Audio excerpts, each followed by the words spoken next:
Hello everyone তোমালোকক আমাৰ channel knowledge of সায়েন্সত স্বাগতম জনাইছো। এইটো ক্লাস 9 ৰ ম্যাথমেটিক্সৰ সংখ্যা প্ৰণালী নামৰ চেপ্টাৰটোৰ এক্সাৰসাইজ 1.1 ৰ আজি আমি কোৱেশ্চনবোৰ ডিসকাস কৰিম। সো আগৰ ভিডিওটোত আমি ৰিভিজন 1 ৰ 2 ৰ পৰা 4 লৈকে কোৱেশ্চনবোৰ আমি তোমালোকক সলিউশন আগবঢ়াইছো। যদি তোমালোকে সেই ভিডিওটো চোৱা নাই প্লেলিস্ট ভিজিট কৰি তোমালোকে চাই লবা। তো আজি আমি আমাৰ ভিডিওটো স্টাৰ্ট কৰিছো। তো প্ৰথম কোৱেশ্চনটো দিয়া আছে কি শূন্যটো পৰিমেয় সংখ্যা হয়নে ইয়াক p বাই q আৰ্হিত ইয়াত p আৰু q অখণ্ড সংখ্যা আৰু q not is equal to 0 প্ৰকাশ কৰিব পাৰিনে। তো আমাক সুধিছে ইয়াৰ শূন্যটো পৰিমেয় সংখ্যা হয়নে। এতিয়া পৰিমেয় সংখ্যা মানে কি যে জীৱৰ সংখ্যাক আমি p বাই q আকাৰত লিখিব পাৰো তেনেবৰ সংখ্যাক আমি পৰিমেয় সংখ্যা বুলি কওঁ। মই এটা যদি পৰিমেয় সংখ্যাৰ एग्जांपल লওঁ সাপোজ 2/3 বুলি কৰো। এতিয়া যদি মই 2 টুক যদি মই p বুলি কওঁ আৰু 3 টুক যদি মই q বুলি কওঁ তেনেহলে মই 2/3 টুক p by q আকাৰত লিখিব পাৰিলো। মানে মই 2/3 টু কি বুলি কম পৰিমেয় সংখ্যা বুলি কম।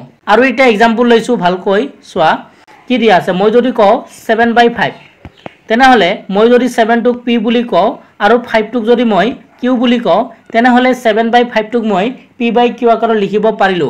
মানে 7/5 টুক মই কি বুলি কম পৰিমেয় সংখ্যা বুলি কম। এতিয়া মনত প্ৰশ্ন আহিব পাৰে যে এই 1 টুক মই পৰিমেয় সংখ্যা বুলি ক'ব পাৰিম নে।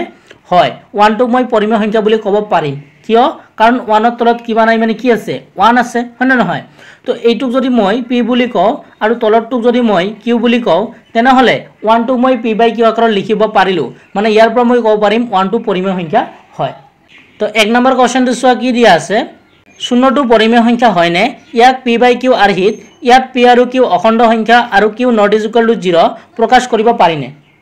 এতিয়া চোৱা আমি যদি 0 লিখো এই 0 ৰ তলত কি কিবা নাই মানে কি আছে 1 আছে হয় না নহয়। 0 ৰ তলত কিবা নাই মানে কি আছে 1 আছে। এতিয়া 0 টুক যদি মই p বুলি কওঁ আৰু 1 টুক যদি মই q বুলি কওঁ তেনেহলে 0/1 টুক মই p by q আকাৰত লিখিব পাৰিলো। অৰ্থাৎ 0 টুক মই p by q আকাৰত লিখিব পাৰিলো সেই কাৰণে আমি কি কম 0 টু পৰিমেয় সংখ্যা হয়। কথাটো বুজি পালা। 0 টুক যদি মই p বুলি কওঁ আৰু 1 টুক যদি মই q বুলি কওঁ তেনেহলে 0 টুক মই p by q আকাৰত লিখিব পাৰিলো। মানে 0 টুক মই পৰিমেয় সংখ্যা বুলি কম। সো ইয়াতে লিখিছো চোৱা শূন্যটো পৰিমেয় সংখ্যা হয়। তাৰ পিছত আমাক কোৱেশ্চনটো দিছে ইয়াক p by q আৰ্হিত প্ৰকাশ কৰিব পাৰিনে যে পাৰি কেনেকৈ। তো ইয়াৰ p by q আৰ্হিটো কেনেকৈ হ'ব 0/1 হ'ব হয় না নহয়। সো ইয়াতে কি লিখিছো চোৱা ইয়াৰ p by q আৰ্হিটো হ'ল 0/1 0/2 0/5 তোমালোকে এনেকৈ লিখিব পাৰা 0/2 ও লিখিব পাৰা এইটো p আৰু 2 টু কি q। তো এইটো এটা পৰিমেয় সংখ্যা তোমালোকে 0/5 লিখিব পাৰা তোমালোকে 0/7 লিখিব পাৰা হয় না নহয়। তো 0 ৰ তলত তোমালোকে যিকোনো স্বাভাৱিক সংখ্যা লিখিব পাৰা। তো আশা কৰোঁ তোমালোকে এক নম্বৰ কোৱেশ্চনটো বুজি পালা। তোমালোকে 2 নম্বৰ কোৱেশ্চনটো চোৱা কি দিয়া আছে 3 আৰু 4 ৰ মাজত থকা 6টা পৰিমেয় সংখ্যা উলিওৱা। তো এই কোৱেশ্চনটোত এটা মই শৰ্ট ট্ৰিক তোমালোকক দিম। সো তোমালোকে এইটো যদি মনত ৰাখা তোমালোকে প্ৰত্যেকটো কোৱেশ্চন কৰিব পাৰিবা। সো তোমালোকে এইটো দুই ধৰণে কৰিব পাৰা। মই তোমালোকক এটা ধৰণ শিকাই দিম ইজি টু। সো তোমালোকে এইটো কৰিব পাৰা। এতিয়া চোৱা কি দিয়া আছে আমাক দুটা সংখ্যা দিয়া আছে এটা 3 দিয়া আছে আৰু এটা 4 দিয়া আছে আৰু ইয়াৰ মাজত আমাক 6টা পৰিমেয় সংখ্যা লিখিব কৈছে। প্ৰথমতে তোমালোকে কি কৰিবা কোৱেশ্চনত কি দিয়া আছে আমাক 3 আৰু 4 দিয়া আছে। সো আমি ইয়াতে কি লিখি লম ইয়াতে 3 লিখি লম আৰু ইয়াতে 4 লিখি লম হৈ গল। এতিয়া কি কৰিম আমাক যেইটা পৰিমেয় সংখ্যা উলিয়াব ক'ব হয় না নহয় আমাক যেইটা পৰিমেয় সংখ্যা উলিয়াব ক'ব তাৰ লগত তোমালোকে 1 এটা প্লাস কৰি দিবা। তো আমাক কেইটা উলিয়াব কৈছে 6টা উলিয়াব কৈছে তো তাৰ লগত তোমালোকে 1 এটা প্লাস কৰি দিয়া। তো যদি আমি 6 ৰ লগত 1 যোগ কৰো তেনেহলে কিমান হ'ব 7 হ'ব। কিমান হ'ব 7 হ'ব। মানে আমি কি কৰিম এই 3 আৰু 4 ৰ লগত 7 টো আমি পূৰণ কৰি দিম। আকৌ এবাৰ কৈছো যদি আমাক 6টা পৰিমেয় সংখ্যা উলিয়াব কয় তাৰ লগত 1 যোগ কৰিম। যদি আমাক 5টা পৰিমেয় সংখ্যা উলিয়াব কয় তাৰ লগত আমি 1 যোগ কৰিম। মানে আমাক যেটা পৰিমেয় সংখ্যা উলিয়াব কয় তাৰ লগত আমি 1 যোগ কৰিম আৰু সেই সংখ্যা দুটাৰ লগত সেটো আমি পূৰণ কৰি দিম। তো আমাৰ সংখ্যা দুটা কি দিয়া আছে এটা 3 দিয়া আছে আৰু এটা 4 দিয়া আছে। এতিয়া চোৱা 3 ৰ তলত কিবা নাই মানে কি আছে 1 আছে।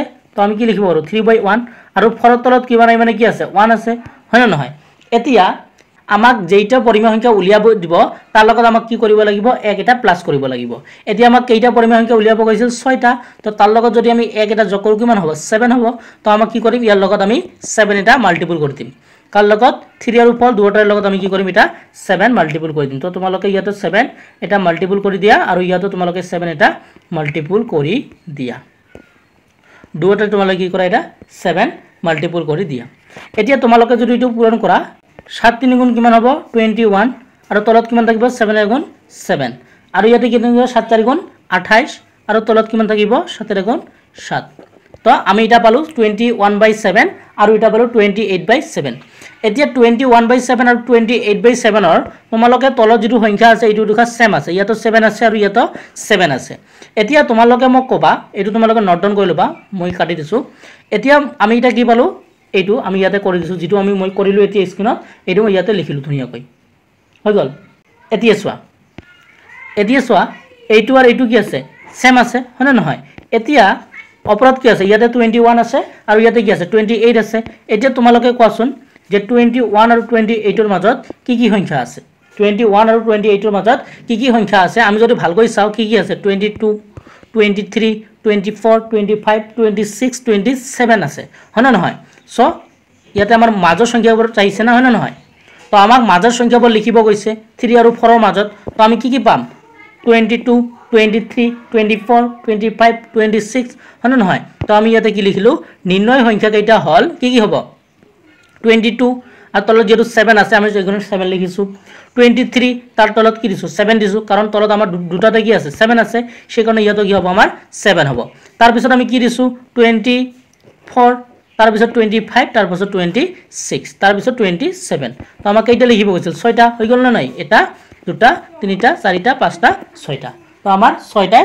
হৈ গল আশা কৰুন তোমালোকে এই কোশ্চেনটো বুজি পালা আকৌ এবাৰ তোমালোকক শৰ্ট ট্ৰিকটো বুজাই দিছো আমাক যেইটা পৰিমেয় সংখ্যা উলিয়াব কয় তাৰ লগত তোমালোকে 1 প্লাস কৰি দিবা হৈ গল তাৰ পিছত তোমালোকক যেই সংখ্যা দিয়া আছে যেই সংখ্যা দুটাৰ মাজত তোমালোকক পৰিমেয় সংখ্যা উলিয়াব কয় তাৰ লগত তোমালোকে কি কৰিবা 7 এটা মাল্টিপল কৰি লবা এতিয়া আমাক 3 আৰু 4 ৰ মাজত উলিয়াব কৈছে তো 3 ৰ তলত কিবা নাই মানে কি আছে 1 আছে সেইকাৰণে আমি 3/1 লিখিব পাৰো তো ইয়াৰ লগত আমি কি কৰিম এটা 7 মাল্টিপল কৰি দিম আৰু সেম তলত আমি 4 লগত কি কৰিম 7 এটা মাল্টিপল কৰি দিম দিয়াৰ পিছত আমি এনেকৈ পাম এতিয়া এনেকৈ পোৱাৰ পিছত তোমালোকে মনত ৰাখিবা এইটো তোমালোকে তলত দুটা সেম পাবাই তোমালোকে তলত দুটা সেম পাবাই পোৱাৰ পিছত তোমালোকে দেখিবা অপৰটো আৰু এই অপৰটোৰ মাজত কিমান ডিসটেন্স আছে মানে ইয়াৰ মাজত কি সংখ্যা আছে তো আমি যদি ইয়াতে চাও 21 আৰু 28 ইয়াৰ মাজত কি আছে 22 23 24 25 26 27 হয়নে নহয় এইগিটা সংখ্যা আছে এইগিটা হ'ব আমাৰ উত্তৰ কি হ'ব এতেকে নিৰ্ণয় সংখ্যা কেইটা হল এই যে 22 23 24 25 26 27 আৰু ইয়াৰ তলত কি হ'ব তোমালোকে কি দিবা যেটো তোমালোকৰ ইয়াতে দুটাতে আছে 7 তো তলত তোমালোকে কি লিখিবা প্ৰতিটো তলত কি লিখিবা 7 লিখিবা আশা কৰোঁ তোমালোকে এই কোশ্চেনটো বুজি পালা যদি তোমালোকে এই কোশ্চেনটো বুজি পালা তেনহলে এই 3 নম্বৰ যেটো কোশ্চেন এই 3 নম্বৰ কোশ্চেনটো তোমালোকৰ কাৰণে হোমৱৰ্ক থাকিল তোমালোকে এটো কৰিবা নেক্সট ক্লাছত তথাপিও মই তোমালোকক কৰি দিম আৰু তোমালোকে হোমৱৰ্কটো কৰিবা আশা কৰোঁ আজি ভিডিওটো ভাল পালা উত্তৰমালাৰ লগত এইবোৰ উত্তৰ নিমিলিব পাৰে তথাপি এইবোৰ শুদ্ধ কাৰণ এইবোৰ ব্লেক তোমালোকৰ উত্তৰ উলিওৱা থাকে তোমালোকে যেটো নিয়মত কৰিবা সেই মতে তোমালোকৰ উত্তৰবোৰ উলিয়াব সো এইটো উত্তৰমালাৰ লগত নিমিলিব পাৰে কিন্তু এইটো কৰিলে তোমালোকে 100% মাৰ্ক পাবা সো আজি ভিডিওটো ইয়াতে সামৰিছো ভিডিওটো চোৱাৰ কাৰণে তোমালোকক ধন্যবাদ জনাইছো